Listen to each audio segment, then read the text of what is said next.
Hello बच्चों, आज मैं आपके लिए लेकर आई हूँ बुद्धिमान चूहे की कहानी। एक जंगल था जिसमें सभी जानवर भाईचारे तथा प्रेम से रहते थे। जंगल राज जैसी वहाँ कोई बात नहीं थी।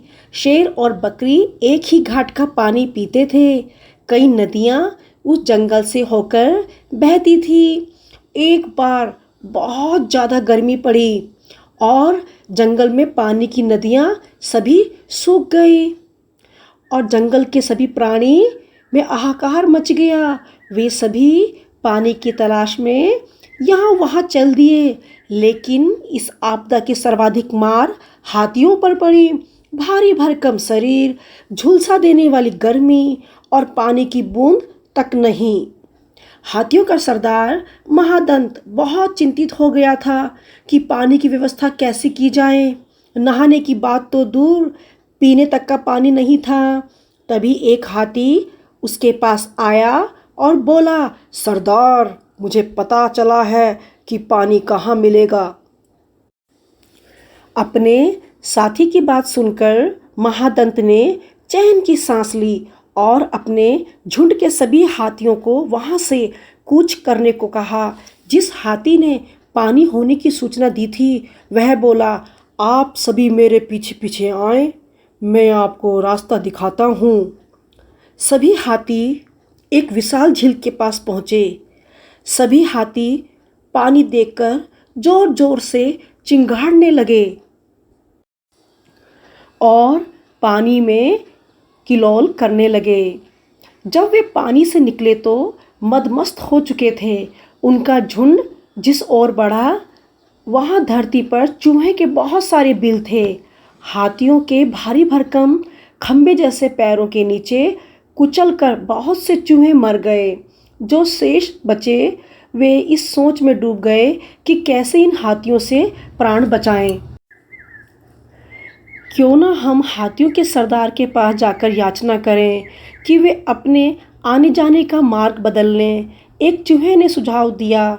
उसका यह सुझाव सभी चूहों को जचा और वे हाथियों के सरदार से मिलने चल दिए। राजा जी, चूहों का मुखिया कातर स्वर में बोला, हमारी कई पुश्तें यहाँ निवास कर चुकी हैं। यह हमारा पुश्तैनी घर है, लेकिन जब आपका झुंड यहाँ से गुजरा तो बहुत से चूहे हाथियों के पैरों तले आकर दम तोड़ गए। हमारा आपसे अनुरोध है कि आप अपने आने जाने का मार्ग बदल लें ताकि हम बेमौत न मारे जाएं। हम छोटे जरूर हैं, पर शायद कभी आपके काम आ सकें। वाह, यह मुंह और मसूर के दाल, जरा जरा से चूहे हमारे क्या काम आएंगे, एक घमंडी हाथी बोल उठा। लेकिन हाथियों का सरदार महादंत बहुत ही समझदार और दयालु था। बोला, तुम चिंता मत करो, मैं हाथियों को रास्ता बदलने को कह दूंगा।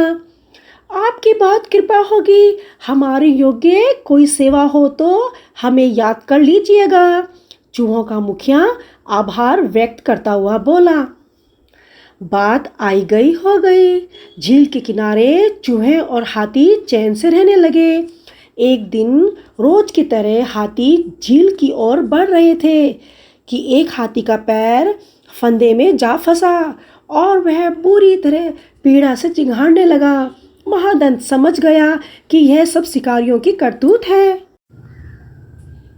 फंदा लगाने वाले आए हैं और उस फंसे हाथी को लेकर चले गए। महादंत सहित सभी हाथी निराश व उदास हो गए। तभी महादंत को चूहों की याद आई। उसने तो कभी स्वप्न में भी नहीं सोचा था कि उनकी मदद भी लेनी पड़ सकती है। महादंत ने चूहों के मुखिया को खबर भिजवाई और पूरे घटनाक्रम से अवगत कराया। चूहों का सरदार बोला, कहाँ बांधा है उसे, हमें वहाँ ले चलो, हमसे जो बन पड़ेगा करेंगे। हाथियों की पीठ पर बैठकर चूहे उस ओर चल दिए जहां फंदे में फंसे हाथी को शिकारियों ने रस्सियों से बांध रखा था। सभी चूहे रस्सी काटने में जुट गए। कुछ ही देर में अपने पैने दांतों से उन्होंने सारी रस्सियां काट डाली और उस हाथी को मुक्त कर दिया। संयोगवश यह वही हाथी था जिसने एक दिन छोटा समझकर चूहों का उपहास किया था। वह बहुत ही शर्मिंदा हुआ और उसने चूहों के सरदार से क्षमा याचना की। कहानी का सार यह है कि आकार में छोटा होने से कोई छोटा नहीं हो जाता। भारी भरकम हाथी जिन रस्सियों के बंधन में बंधा था, उसे काटने वाले छोटे चूहे ही थे, अन्यथा हाथियों के वश में ऐसा करना नहीं था। छोटे बड़े सभी के साथ मित्र भाव रखना चाहिए, क्या पता कब किसकी जरूरत पड़ जाए। Bye bye, bye bye.